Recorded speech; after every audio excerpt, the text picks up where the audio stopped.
আসসালামু আলাইকুম। আশা করি সবাই বেশ ভালো আছেন। আজকে আমরা একটা ইন্টারেস্টিং মুভি এক্সপ্লেইন করব, যার নাম হলো দ্য ফিজিশিয়ান। মূলত মধ্যযুগে চিকিৎসা বিজ্ঞান তেমন উন্নত ছিল না। তখন মানুষ ঝাড়ফুঁক আর হাতুড়ি ডাক্তার দিয়ে চিকিৎসা করাতো, ফলে ছোটখাটো রোগেই হরহামেশাই রোগীরা মারা যেত। এমনই এক ক্রান্তি লগ্নে রোপকল নামের একটা ছেলে ইউরোপ থেকে হাজার হাজার কিলোমিটার পাড়ি দিয়ে পারস্যের বিখ্যাত চিকিৎসক ইবনে সিনার কাছে যায়, শুধুমাত্র তার কাছে ডাক্তারি শিখবে বলে।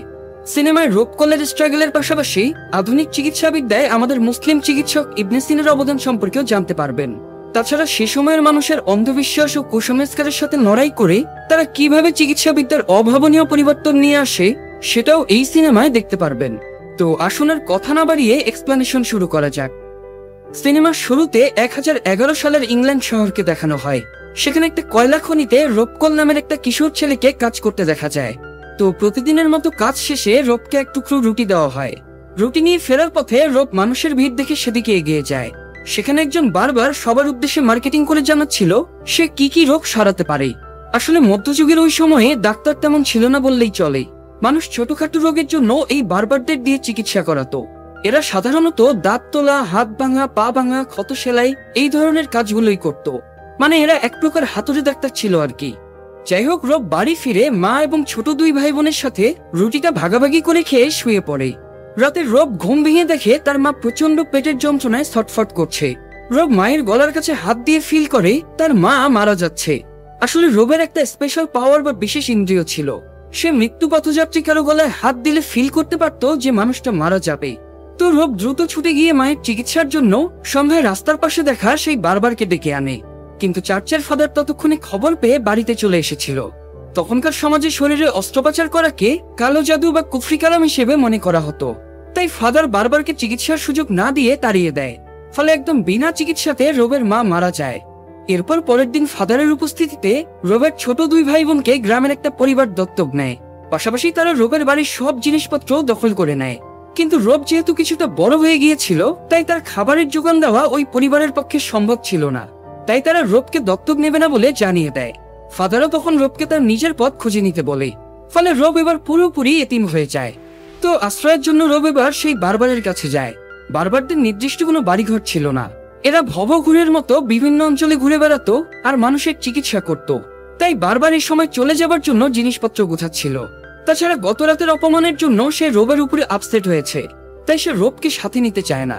তবুও রোব চুপি চুপি বারবারের ঘোড়ায় টানা টমটম গাড়ির পেছনে লুকিয়ে পড়ে। নতুন ঠিকানায় যাওয়ার পরে বারবার যখন দেখে রোব আর তার পিছু ছাড়ছে না, তখন সে রোবকে সাথে রাখতে রাজি হয়ে যায়। রাতে ঘুমানোর আগে রোব বারবারকে জিজ্ঞেস করে চিকিৎসার সুযোগ পেলে সে রোবের মাকে বাঁচাতে পারত কিনা। বারবার জানায় রোবের মায়ের পার্শ্বপীড়া অর্থাৎ অ্যাপেন্ডিসাইটিস হয়েছিল। এই রোগের কোনো ঔষধ নেই। এটা জানার পরে রোব আর কিছুই বলে না। এভাবে বেশ কয়েক বছর কেটে যায়। রোব এখন বয়সী যুবক। সে বারবারের অ্যাসিস্ট্যান্ট হিসেবে মানুষের চিকিৎসা করে বেড়ায়। এভাবে দেশ বিদেশ ঘুরে তাদের ভালোই সময় যাচ্ছিল। কিন্তু এরই মধ্যে রোবের মনের মধ্যে ঘুরপাক খায় যে মানুষের শরীরের ভেতরে আসলে কি আছে। এছাড়া অ্যাপেন্ডিসাইটিস কিভাবে তৈরি হয় এটাও সে জানার জন্য উৎসুক হয়ে উঠেছিল।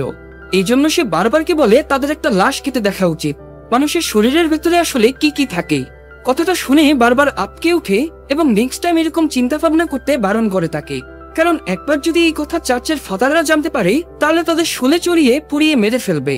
তাই বারবারের ধমক খেয়ে রোব আর এই ব্যাপারে কথা বাড়ায় না। যাই হোক, পরের দিন দুপুরে এক বৃদ্ধ তাদের কাছে দাঁত তুলতে আসে। দাঁত তোলার সময়ে রোব বৃদ্ধকে ধরেছিল। এই সময় রোব বৃদ্ধর গলাতে হাত দিয়ে ফিল করতে পারে এই বৃদ্ধ কয়েক ঘন্টার ভিতরে মারা যাবে। কথাটা সে বারবারকে জানায়, কিন্তু বারবার এই আজগুবি কথায় গুরুত্ব দেয় না। অথচ আশ্চর্যজনক ভাবে সেদিন সন্ধ্যাতেই বৃদ্ধ লোকটা মারা যায়। এতে গ্রামের লোকেরা মনে করে বারবার এবং রোবের ভুল চিকিৎসার কারণেই হয়তো বৃদ্ধ মারা গিয়েছে। তাই গ্রামবাসী তাদের দুজনকে মেরে আহত করে এবং তাদের টমটম গাড়িতে আগুন ধরিয়ে দেয়। রোব তখন কোন রকমে বারবারকে আগুনের ভেতর থেকে উদ্ধার করে বাঁচিয়ে নেয়।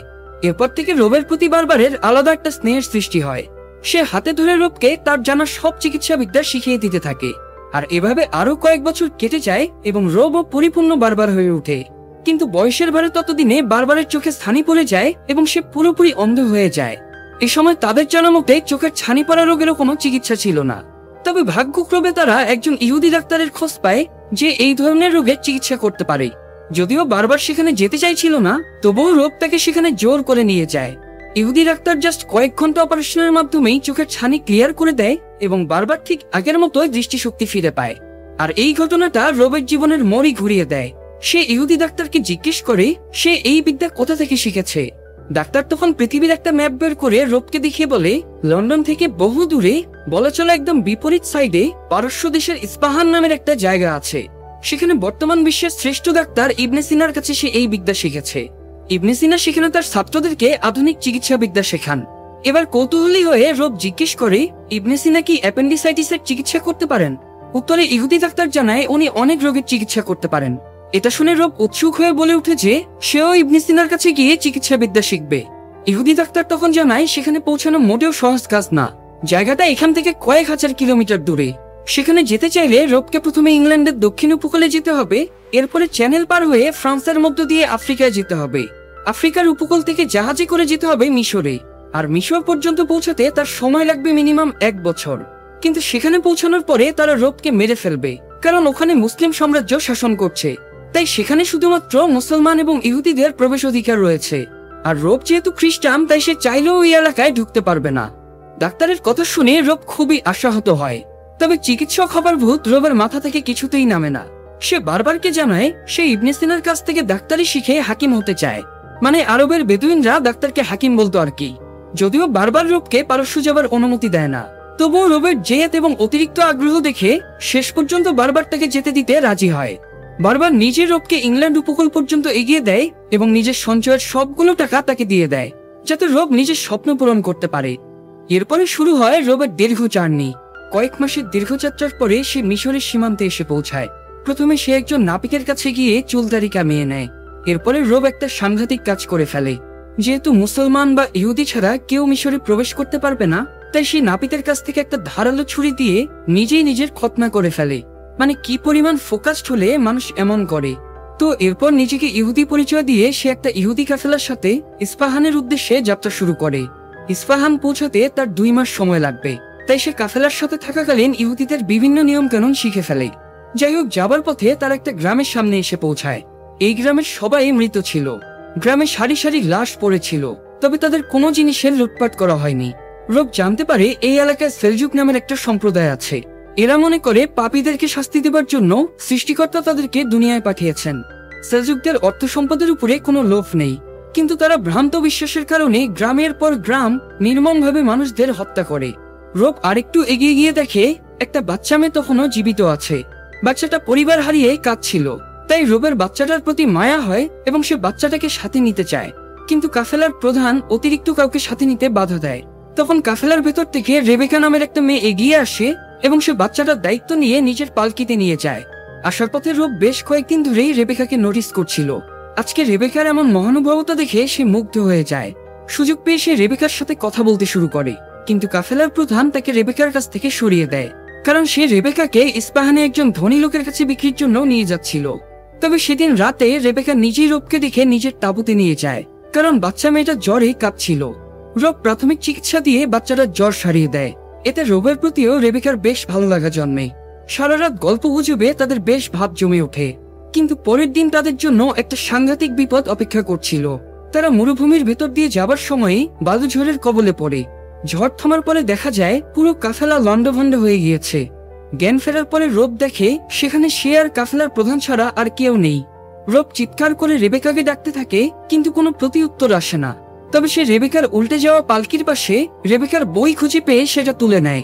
কাফেলার প্রধান ধারণা করে বাকি সবাই হয়তো মারা গিয়েছে, তাই তারা দুজনে এগুতে শুরু করে। কয়েকদিন পরে কাফেলার প্রধানও মারা যায় এবং বিস্তীর্ণ মরুভূমির মাঝে রব সম্পূর্ণ একা হয়ে যায়। তবুও সে হাল না ছেড়ে প্রচন্ড কষ্ট সহ্য করে এগুতে থাকে এবং একসময় ইস্পাহানে পৌঁছতে সক্ষম হয়। যাই হোক, পরের দিন রব ইবনে সিনার হাসপাতালে ডাক্তারি শেখার জন্য ভর্তি হয়ে যায়। তো রিসেপশনিস্ট জিজ্ঞেস করে রবের কাছে কোনো বিখ্যাত পণ্ডিতের সুপারিশ লেটার আছে কিনা, কারণ এখানে ভর্তি হতে হয় সুপারিশ লেটার লাগে, না হয় মোটা অঙ্কের ডোনেশন দেওয়া লাগে। অথচ রবের কাছে তো কোনোটাই ছিল না। তাই রিসেপশনিস্ট গার্ডদের নির্দেশ দেয় তারা যেন রবকে মেরে বাইরে ফেলে আসে। এরপর দেখা যায় রাতে রবকে আহত অবস্থায় পড়ে থাকতে দেখে একজন ডাক্তার তাকে হাসপাতালে নিয়ে যায় এবং চিকিৎসা দিয়ে সারিয়ে তোলে। সকালে ঘুম ভেঙে রব সেই ডাক্তারকে চিকিৎসা করতে দেখতে পায়। রব ডাক্তারকে জানায় সে 1000 মাইল পাড়ি দিয়ে এখানে ইবনে সিনার কাছে ডাক্তারি শিখতে এসেছে। রবের এত আগ্রহ দেখে ডাক্তার তাকে ইবনে সিনার ক্লাসে ভর্তির সুযোগ করে দেয়। যে রিসেপশনিস্ট কাল রবকে তাড়িয়ে দিয়েছিল সেই রিসেপশনিস্টের আগে গসগস করে রবকে ইউনিফর্ম দিয়ে যায়। রব ইউনিফর্ম পরে ক্লাসে গিয়ে দেখে তাকে যে ডাক্তার রাস্তা থেকে তুলে নিয়ে গিয়ে চিকিৎসা দিয়েছিল সেই আসলে ইবনে সিনা। এত বড় মাপের একজন ডাক্তার হয়েও তিনি এতটা অমায়িক, এটা দেখে রব অবাক হয়ে যায়। যাই হোক, রবের এখানে থাকার কোনো জায়গা ছিল না, তাই মির্দিন নামে রবের একজন ইহুদি ক্লাসমেট তাকে নিজের বাড়িতে আশ্রয় দেয়। নতুন ঠিকানায় নতুন পরিচয়ে রবের নতুন করে পথ চলা শুরু হয়। ইবনে সিনা খুব যত্ন সহকারে তার ছাত্রদের প্রাচীন এবং আধুনিক চিকিৎসাবিদ্যার শিক্ষা দিতে থাকে। এভাবে ইস্পাহান শহরের সাথে রব বেশ ভালোভাবেই খাপ খাইয়ে নেয়। রব এখানে পরিচয় দিয়েছিল সে একজন ইহুদি আর তার নাম হলো জেসি, তাই তাকে প্রায় ইহুদিদের প্রার্থনালয়ে যেতে হতো। তো একদিন প্রার্থনা শেষে রবের বন্ধু মির্দিন তাকে একজন ইহুদি নেতার সাথে দেখা করায়। কাকতালীয়ভাবে এ সময়ই রবের সাথে রেবেকার দেখা হয়ে যায়। আসলে ভাগ্যক্রমে রেবেকাও সেদিন বেঁচে ফিরে এসেছে, আর এই ইহুদি নেতাই রেবেকাকে বিয়ের জন্য কিনে নিয়েছে এবং খুব শীঘ্রই তাদের বিয়েও হবে। লোকটা রবকেও বিয়েতে ইনভাইট করে। বুকে কষ্ট চেপে রেখে রব সেই বিয়েতে অ্যাটেন্ডও করে। বিয়ের গিফট হিসেবে রব রেবেকাকে তার সেই বইটা ফিরিয়ে দেয় যেটা রেবেকা বালুঝড়ের ভেতরে হারিয়ে ফেলেছিল। গিফট দেবার সময়ে রব রেবেকার কাছে জানতে পারে এই বিয়েতে তার ইচ্ছা নেই, সে বাধ্য হয়ে চুক্তি মোতাবেক বিয়েটা করছে। তো রেবেকার বিয়ে হয়ে যাওয়ায় রব খুব কষ্ট পায়। এই জন্য নিজেকে শান্ত করতে সে একটা পতিতালয়ে যায়। সেখানে একজন পতিতাকে স্পর্শ করেই রব ফিল করে মেয়েটা মারা যাচ্ছে। তাই রব মেয়েটাকে তখনই ইবনে সিনার হাসপাতালে নিয়ে আসে। স্বাভাবিকভাবে মেয়েটাকে একদম সুস্থই দেখাচ্ছিল, আর মেয়েটিও বলছিল সে একদম সুস্থই আছে, তার শারীরিক কোনো সমস্যা হচ্ছে না। কিন্তু তবুও ইবনে সিনা রবের কথাকে ভরসা করে মেয়েটির চেক আপ শুরু করে এবং জুতা খোলার পরে দেখা যায় মেয়েটির একটা পায়ে মারাত্মক ইনফেকশন হয়েছে, যার কারণে মেয়েটি মৃত্যুর দিকে ধাবিত হচ্ছে। ইবনে সিনা তখন দ্রুত মেয়েটির চিকিৎসা করে এবং তাকে বিপদমুক্ত করে তোলে। এই ঘটনার পরে ইবনে সিনা রবকে জিজ্ঞেস করে সে কিভাবে মেয়েটির সমস্যার ব্যাপারে বুঝতে পারল। রব তখন জানায় সে মৃত্যু পথযাত্রী কাউকে টাচ করলে এক ধরনের অনুভূতি ফিল করে, আর এই ব্যাপারটা প্রথম সে বুঝতে পারে তার মায়ের মৃত্যুর সময়ে। রব ইবনে সিনাকে জানায় তার মা অ্যাপেন্ডিসাইটিসে মারা গিয়েছে। এরপরে জিজ্ঞেস করে অ্যাপেন্ডিসাইটিসের কোনো চিকিৎসা আছে কিনা। ইবনে সিনা জানায় এই রোগের চিকিৎসা এখনো তাদের আয়ত্তের বাইরে, আগামী 100 বছরের ভেতরেও কেউ এই চিকিৎসা আবিষ্কার করতে পারবে কিনা সন্দেহ। এ সময় ইস্পাহানের রাজার লোকজন এসে ইবনে সিনা এবং রবকে ডেকে নিয়ে যায়। রাজার কাছে সেলজুকদের একজন দূত অনুচিত প্রস্তাব নিয়ে এসেছিল, তাই রাজা রাগ করে তাকে মেরে ফেলার সময় হাত মচকে গিয়েছে। এই জন্য ইবনে সিনাকে সে চিকিৎসা করার জন্য নিয়ে এসেছে। যাই হোক, এদিকে সেলজুকদের প্রধানকে দেখা যায় রাজা তার দূতকে মেরে ফেলেছে, এটা জানতে পেরে সে রেগে আগুন হয়ে যায়। সে রাজার উপরে প্রতিশোধ নিতে একজন প্লেগ রোগে আক্রান্ত লোককে ইস্পাহান শহরে পাঠিয়ে দেয়। যেহেতু প্লেগ রোগ ছোঁয়াচে ছিল, তাই অল্প সময়ের ভিতরেই শহরে মহামারী লেগে যায়। যদিও তারা তখনও জানতো না প্লেগ রোগ কিভাবে ছড়ায়। ইবনে সিনা সব ছাত্রদের নিয়ে এই রোগের চিকিৎসা খুঁজে বের করার আপ্রাণ চেষ্টা চালাতে শুরু করে। এদিকে প্লেগের হাত থেকে বাঁচতে ধনী ব্যক্তিরা শহর থেকে অন্য জায়গায় চলে যেতে থাকে। এই মহামারীর সময়ে রেবেকার স্বার্থপর স্বামী রেবেকাকে ফেলে রেখেই চলে যায়। ফলে কয়েকদিনের ভিতরে রেবেকাও প্লেগ রোগে আক্রান্ত হয়। রব তার ইহুদি বন্ধু মির্দিনকে নিয়ে খোঁজ নিতে গিয়ে দেখে বাড়িতে রেবেকা একা অসুস্থ হয়ে পড়ে আছে। রব তখন দ্রুত রেবেকাকে উদ্ধার করে হাসপাতালে নিয়ে আসে এবং সম্ভব মতো চিকিৎসা দিতে শুরু করে। কিন্তু রোগের আসল কারণ খুঁজে বের না করা পর্যন্ত তো রোগ সারানো সম্ভব না। তাই রব এবার নানাভাবে প্লেগে আক্রান্ত রোগীদের স্টাডি করতে শুরু করে। সেই প্রথম খেয়াল করে প্লেগে আক্রান্ত সব রোগীদের শরীরে এক ধরনের প্যারাসাইট দেখা যাচ্ছে। রব বুঝতে পারে এই প্যারাসাইটগুলোই মানুষের শরীরে ছড়িয়ে অন্যদের আক্রান্ত করছে, তাই সে ব্যাপারটা ইবনে সিনাকে জানায়। এরপরে ইবনে সিনার নির্দেশে তারা প্লেগে আক্রান্ত সব মৃতদেহ এবং তাদের জিনিসপত্র আগুনে পুড়িয়ে ফেলে। এরপর পরবর্তীতে তারা একটা বইতে দেখতে পায় এই প্যারাসাইটগুলোর আসল বাহক হলো ইঁদুর, তাই তারা এবার শহরের সব ইঁদুরও মেরে ফেলে। ফলে দেখা যায় কয়েকদিনের ভেতরে ইস্পাহান প্লেগ মুক্ত হয়ে যায়। রেবেকাও ততদিনে সুস্থ হয়ে ওঠে। এই কয়েকদিন কাছাকাছি থাকার কারণে রেবেকা আর রবের মধ্যে রিলেশন জমে ওঠে। কিন্তু এদিকে শহর থেকে যারা সরে গিয়েছিল তারা আবার শহরে ফিরতে শুরু করে। তাদের সাথে রেবেকার স্বামীও বাড়িতে ফিরে আসে। ফলে রেবেকাকেও রবকে ছেড়ে তার স্বামীর কাছে ফিরে যেতে হয়। রেবেকাকে পেয়েও আবার হারিয়ে ফেলে রবের মানসিক অবস্থা বেশ ভেঙে পড়ে। সে আর ক্লাসেও ঠিক মতো মনোযোগ দিতে পারছিল না। এরই মধ্যে হাসপাতালে একজন অ্যাপেন্ডিসাইটিসের রোগী আসে। ইবনে সিনা রবকে এই রোগীর দেখভালের দায়িত্ব দেয়। অবশ্য ডাক্তারের পাশাপাশি রোগী নিজেও জানতো এই রোগের কোনো চিকিৎসা নেই, তাই বৃদ্ধ রোগী মৃত্যুর পূর্বে রবকে অনুরোধ করে মরার পরে তার লাশটা যেন শকুন দিয়ে খাইয়ে দেওয়া হয়। নিজেদের পাপ মোচন করার জন্য এটাই নাকি তাদের সম্প্রদায়ের রীতি।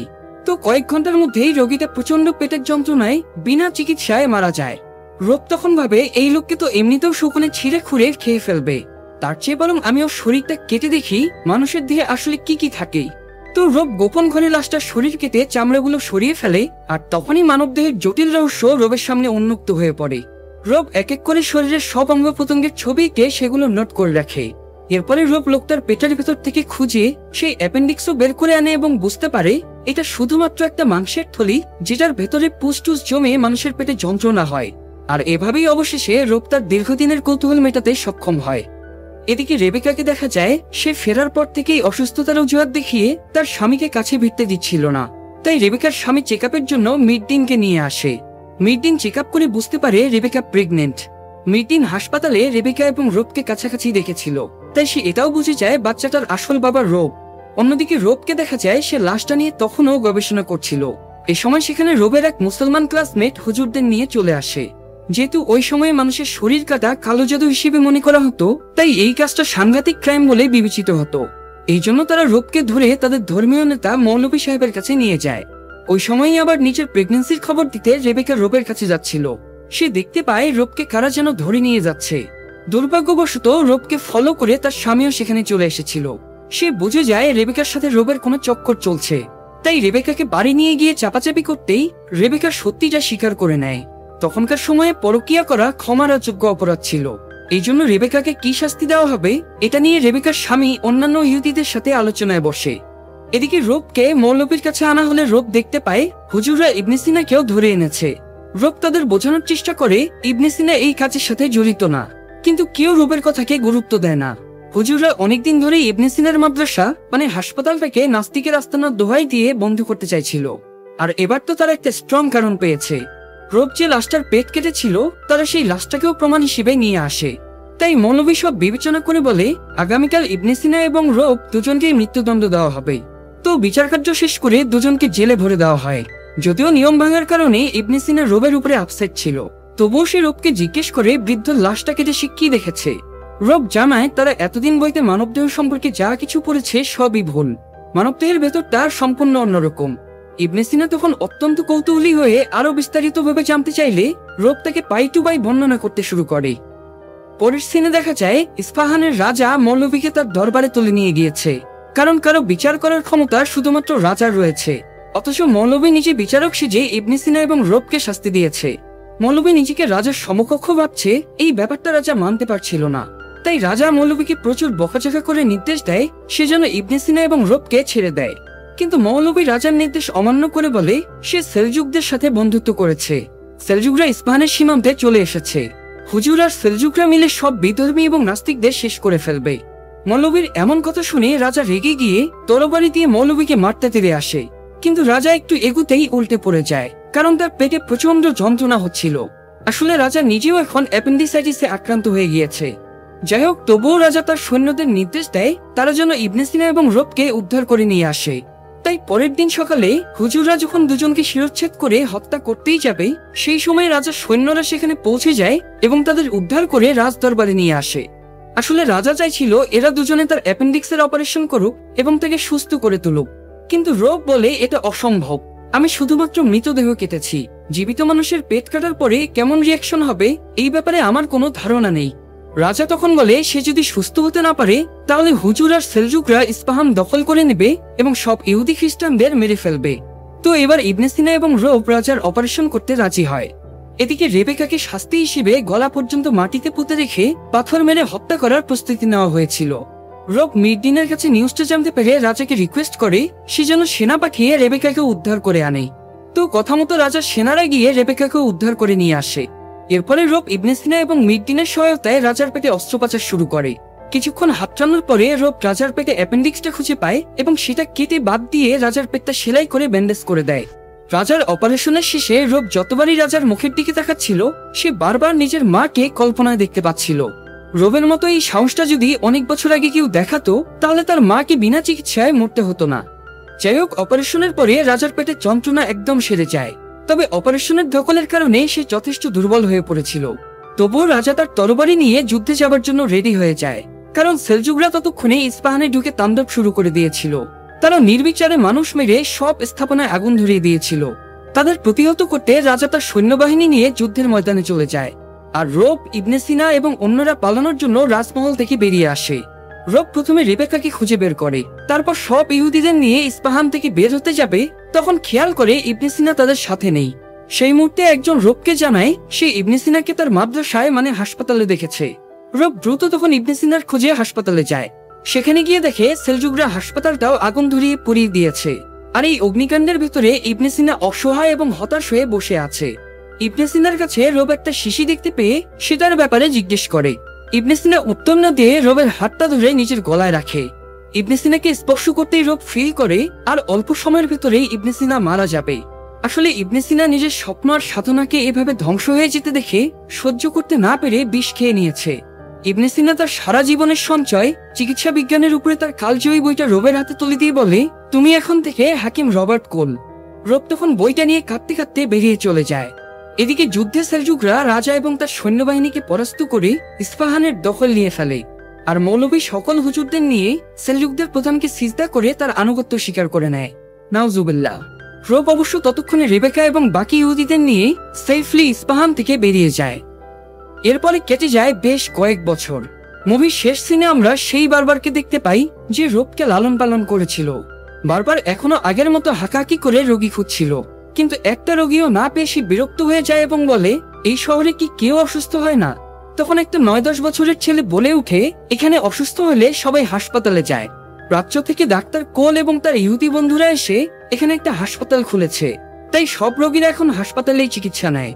ডাক্তার কোল নামটা শুনেই বারবারের মনটা আনন্দিত হয়ে পড়ে।